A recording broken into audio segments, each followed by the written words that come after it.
Hello everyone, the 13 Scale here, also known as Scale, and welcome back to more Date Everything. As I still, yet again, don't remember what the hell I was doing, but everything is loud in my ears.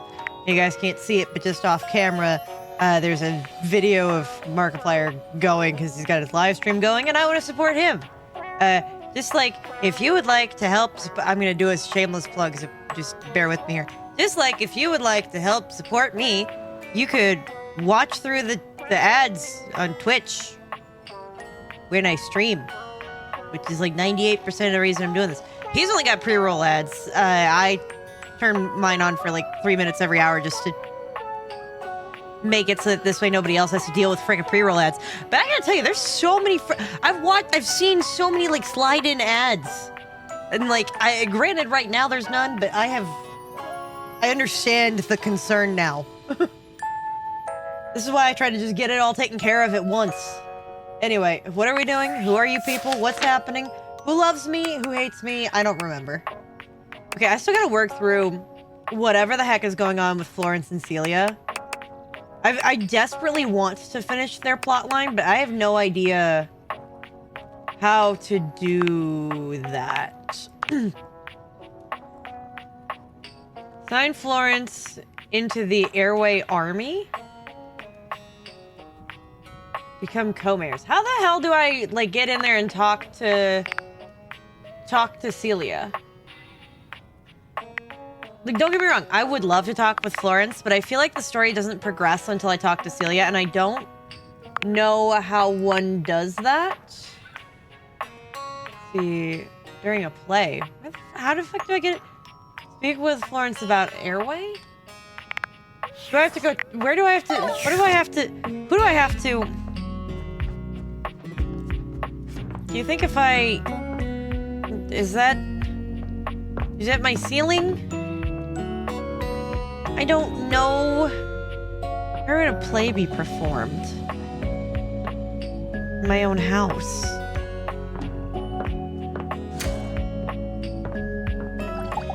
Can I talk to you here? No, that did jack all.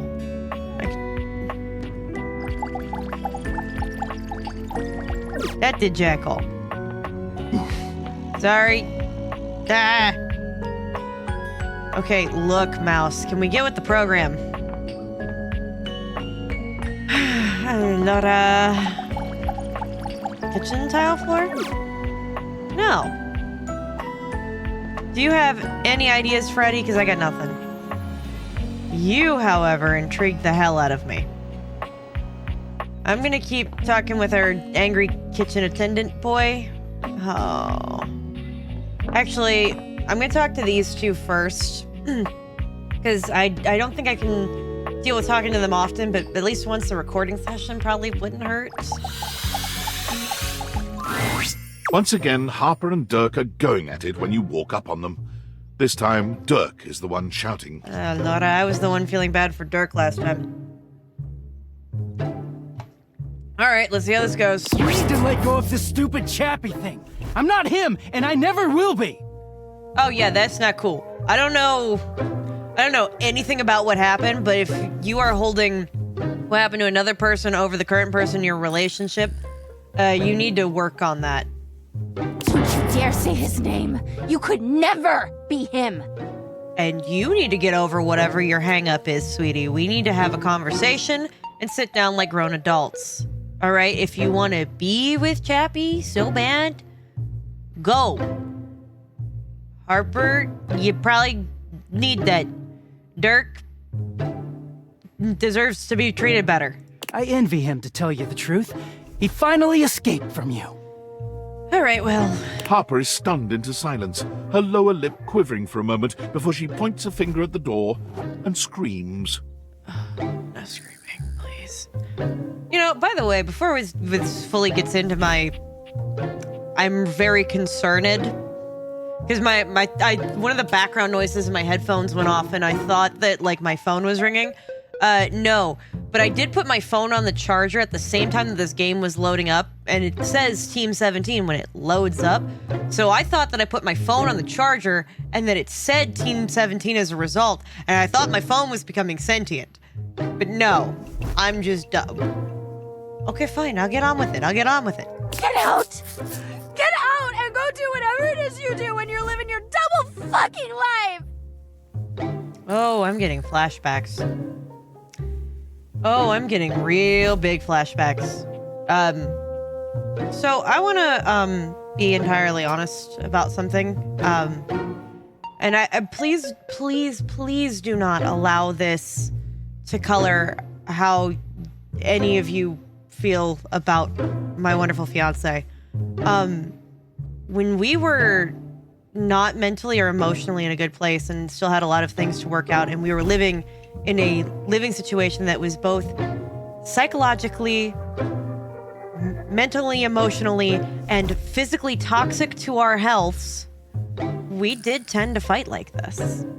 And to be fair to the both of us in that regard, when none of those 3 points of your health are being taken care of, you guys can't communicate in a relationship properly.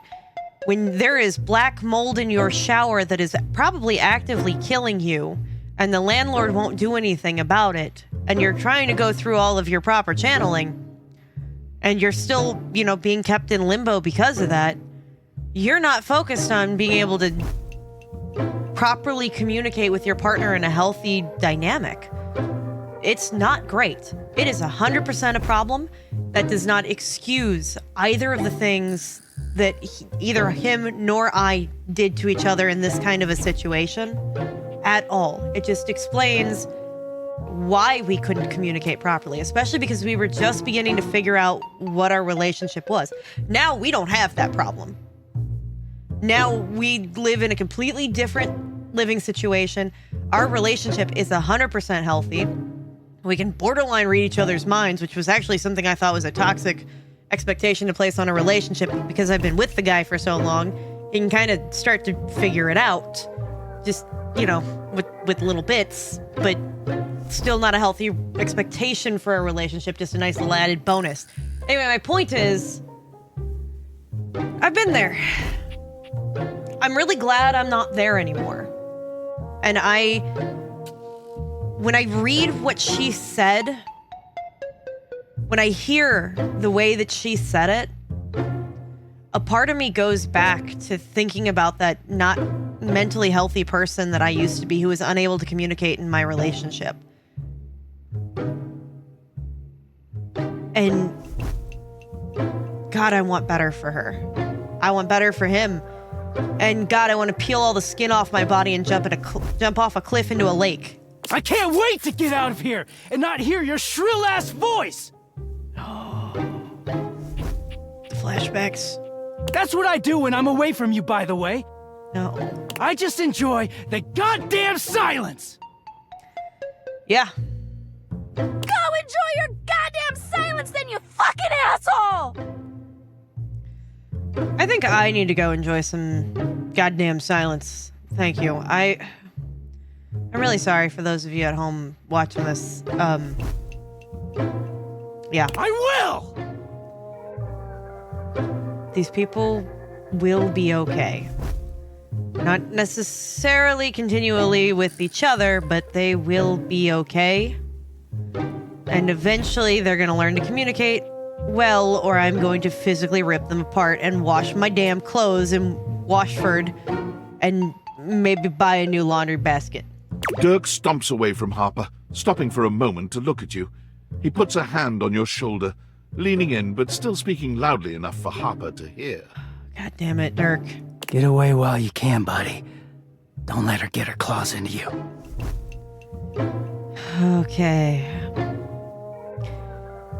I am not a professional therapist. I am just a person with a completed minor in psychology. So I'm going to see if I can break this down a little bit and help you to communicate properly. Trust me on that.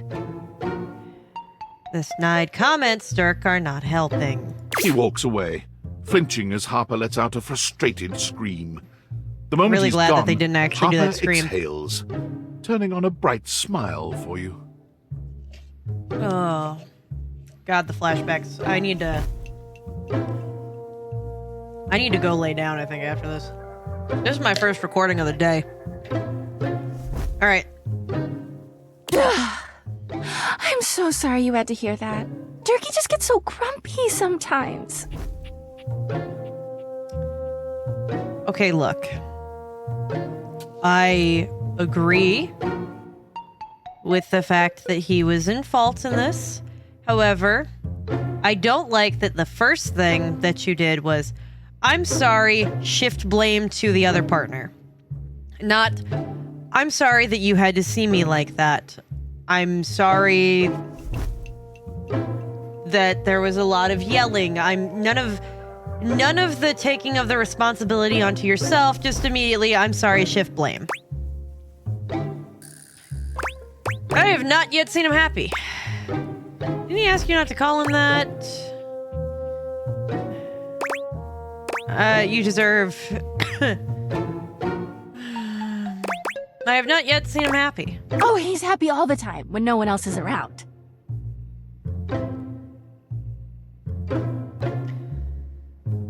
That's not okay. Does that mean that he feels the need to put you down in front of others in order to make himself feel big? And are you simultaneously doing the same thing? I'm gonna say a sentence. And if you find that your relationship is like this, you're gonna have to do some introspection. But, so my aunt told me about when she was in an abusive relationship. When she was in her early 20s. She'd been with a guy for a couple of years. His name was Derek. It wasn't his actual name, but it's close enough. Anyway, what she found that she was doing as she continued on her relationship with Derek is that she would go out of her way to pick fights at certain times with him. And what I mean by that is that, let's say that she had a goal that she wanted to go out Friday night, for example, and she wanted to go out with Derek, and she wanted them to have a good time and all that kind of stuff. Subconsciously, she knew, and she didn't realize she was doing this until she had left the relationship years later and started working on some of her own problems, admittedly while she was with another man, who ended up becoming her husband. So that's not the worst thing, but it probably should have had a little more groundwork beforehand. Bless him, the husband, for sticking with her through that transitional period. But anyway, so my aunt would subconsciously know that she needed to start picking a fight on Tuesday. So that this way, they would blow up about it on Wednesday. They would get all sulky and shit on Thursday. And then by Friday, they'd be good. And they could go out and go drinking together. And she didn't realize she was doing this until her new husband, because they did get married rather quickly, was like, why do you always seem to like pick a fight over literally anything on Tuesday? It does not matter what it is, but you are always angry on Tuesday. What is up? And she started to do some introspection and realized that that was what was going on. Because she knew subconsciously if she didn't pick a fight on Tuesday, a fight was going to happen Thursday and then they weren't going to go out Friday. Or a fight would happen on Friday while they're out. So she'd pick a fight on Tuesday to have the blow up be on Wednesday so that the downtime would be Thursday so that they could go out on Friday. And if you begin to realize that you're doing something like that in your own relationship, you may in fact not be in as healthy situationship as you think that you are. And you really need to understand what that means. He just gets brave when he has an audience. I don't like that. You seem like someone who gets relationships. I get them, all right, and I know that sometimes I need to leave them alone with a 26-foot pole, but I'm trying to romance people, so... You know, you should meet Mac. I think you and Mac might get along very well. I've been thinking a lot about my relationship with Durkee lately. Like... You'll listen to me, won't you? I'm sorry, are you either triangulating, or are you trying to... Or are you trying to... Like... You know, do all the venting of your relationship with somebody that you view as a potential prospect? You should talk to an actual therapist. I'd rather not. I'd love to help. Oh, good. This way. I'm gonna need therapy after this. Do we have a therapist person? All we got is that friar priest air fryer thing. Harper grabs your hand, dragging you over to a quiet corner of the room, overturning a box to allow you to sit. She lies on the floor, as if she were at an actual therapist's office. Okay. It all started a few years ago. Oh, no. A lot of things come through this laundry room, you know? Okay. You forget a lot of stuff in your pockets. Sometimes you find it, sometimes you don't. I gotta work on that. And this time, you'd forgotten chapstick in your pocket. Oh. God, what a stick of chapstick he was.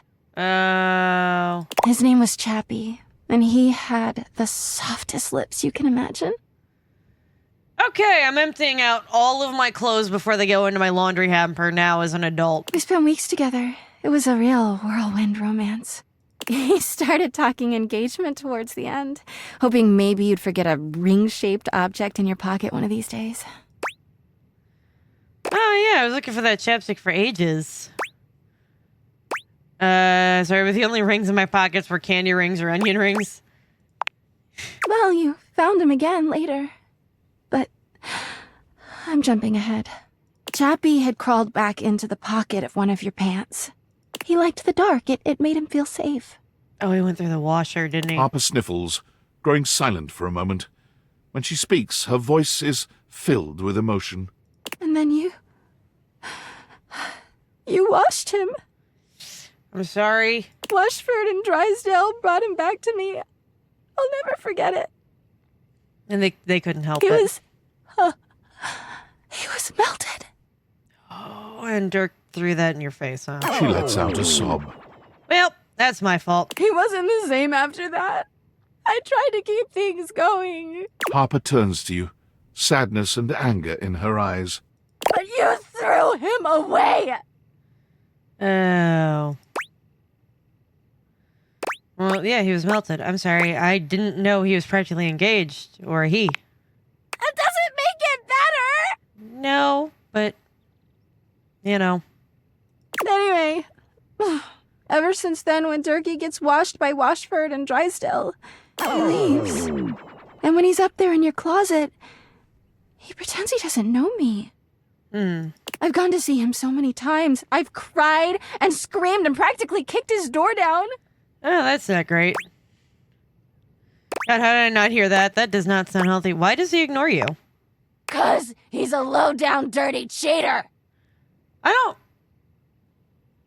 don't know that that's the case. Do you have proof of this? I know that Durkee is cheating when he's up there. How do you know this? Do you have proof? He calls himself Clarence and acts like he's so cool and above everybody else. Oh. Tell the truth, Durkee! I need to go talk to my clothes, I think. I know you and those Hanks are getting it whenever you're up there. Oh. And he's got a stream of objects coming in and out of that closet. I know it! You keep saying you know, but... Because I do! Okay, but how? Everyone's always like, oh, how do you know, Harper?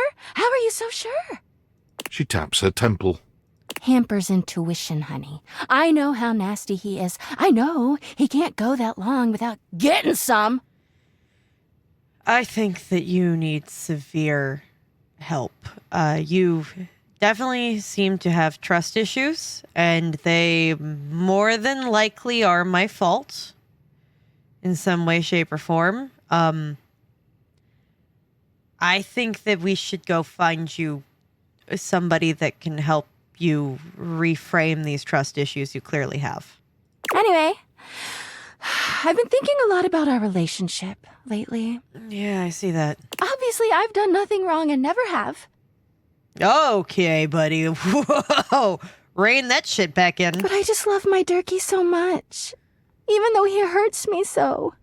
Let me ask you, when he's back down here in the laundry room, do you try to have a nice, not accusatory conversation with him about how you don't feel like you're valued in your relationship? I just don't know what I should do. Have a not screaming match conversation about it. Like adults. Leave him obviously hold on tight and never let go. Why are you putting me in the middle of this? I think you need to leave him. But I love him so much. I know. I'm aware that you do. However, if you do not feel like you're being valued in this relationship and you don't believe that communication is going to help, it's not going to get better. Not to mention, since you don't love the actions that he's doing to you right this second, I don't believe that you love him as much as you love the idea of what he could be. That was something that I struggled with back when Rich and I weren't so healthy in terms of our relationship. We broke up for a period of time. And the issue, I think, was that we had very different ideas and expectations of both each other and the relationship. And most of what we spent that time grieving was the loss of our expectations of the relationship with each other. And so when we got back together, because we had gotten rid of those expectations, we could continue to proceed forward in a more healthy manner. Ideally, there were still some problems until we moved out of that very toxic living situation. But I just can't do that. Well, I guess I should go. okay. Durkee could be doing God knows what out there. Okay. I gotta find him before he cheats on me. All She right. sits up, smiling cheerfully. Thanks for listening. I feel so much better. I'm glad that you do. I feel worse. Bye. Laura. I need to look. Clarence, not the Hanks, which is the t-shirts, but Clarence. So the Hanks are the hangers. Do I have clothes up here?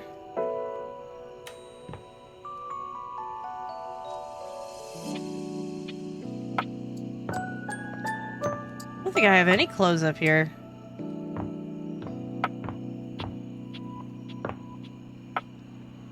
I have a triangle? Where did I get that?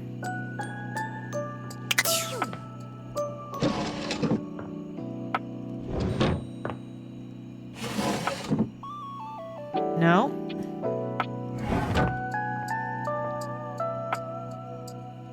No?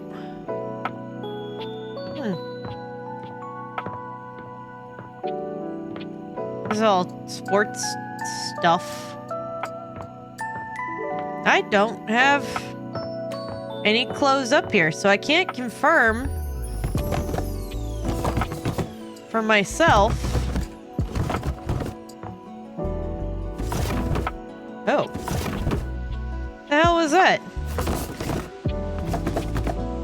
So I can't confirm for myself if that is or isn't... Oh, that's cool. If that is or isn't Clarence.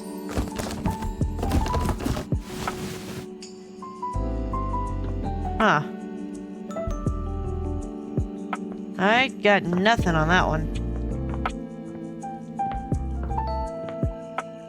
I need to check something. Sorry, then we're gonna end this episode. I just...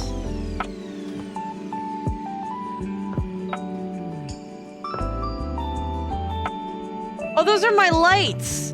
I was like, what the hell are those? Those are my lights. Yeah, I don't have a way to interact with literally any clothing.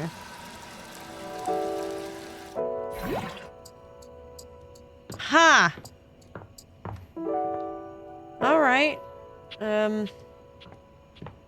Cosa fatto? How come? Is this gonna be like a secret door to the basement? Because this would be a great opportunity to be a secret door to something. Honestly, okay, look. Hear me out on this one, alright? Let's say, hypothetically, that I was designing this house am building this for a layout, right, I'm aware, right, that I have plenty of cabinet space and such for things in this big kitchen, but I would 100% make this a walk-in pantry of some kind because it's underneath the stairs. Who's going to utilize it? Or at the very least, a broom closet or something, right? Just to go right here because that's where I would have, like, most of my good food options.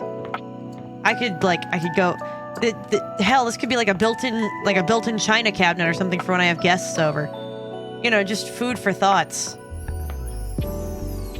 I'm sorry that this episode was such a downer. And I know that it's not ever easy, or sometimes even the best situation, to leave an I don't want to say an abusive relationship, but a relationship that doesn't make you happy. Even if you're not even beginning to realize that it's not making you happy at the moment. But the first step in anything is acknowledging that something isn't quite right. Be it that you're picking fights on Tuesdays, or that you constantly believe that your partner is cheating with no proof. And I know that people are like, oh, well, the first step in solving any problem is admitting that there is one, which is true. And nobody wants to admit that they're in a relationship that's not healthy.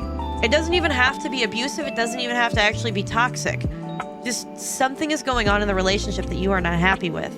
And the first step in that is to acknowledge that there is something you are unhappy about. And the second step is figuring out how to vocalize that, right? If you are with a partner who cares about you, they will be willing to sit down and have a conversation with you about that. But the caveat is that you have to word it nicely. Not accusations, not finger pointing, not blame flying all over the place. Just, hey, when you pretend that you don't know me when you're upstairs, it really hurts my feelings. It makes me feel like you don't value me in the relationship. And when you're presenting that kind of behavior, it makes me worried that you might be cheating on me, because why else would you, just the way that you phrase it is, you make me feel like, you don't even have to say this makes me feel, or this action makes me feel. You want to take all the accusation out of it. Just, when you ignore me when you're upstairs, I feel uncared for in our relationship. And I don't like that feeling. So what are we going to do now to fix this problem? How are we going to work towards making it so that I don't feel disrespected in my own relationship? Can we work on that? And if they're not as good with communication themselves, they might say something equally hurtful in the process. But do you see if they are trying to communicate? Or are they just trying to dismiss your feelings? Because if they're just trying to dismiss your feelings without putting any actual credence to your concerns, you may want to start looking somewhere else, because you just voiced that something needs to be worked on, and it's something that's clearly impacting the relationship, and they don't care.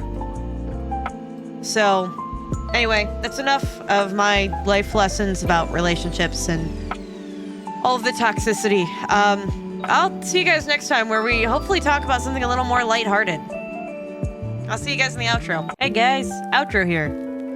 I told you I was watching something on my iPad, which is what I did briefly to decompress from today's episode. There's a reason I can only do one of those per recording session, because I need something else. So you got your standards, by the way, your algorithm, and your next part, or something I pick for you in the meantime. But after everything that we went through with today's episode, I thought we might pick up things on a slightly lighter note. So here is the time that I played unpacking. It's all in one movie form, so it's all of the streams that I had of unpacking, just crushed into one video for you. I did cry like a bitch a lot during it. But I thought it would be just a nice kind of change of pace after this. So, all right, remember, drink your water, eat a food, and take your pills if you haven't yet today, and I'll see you guys. Bye, everybody.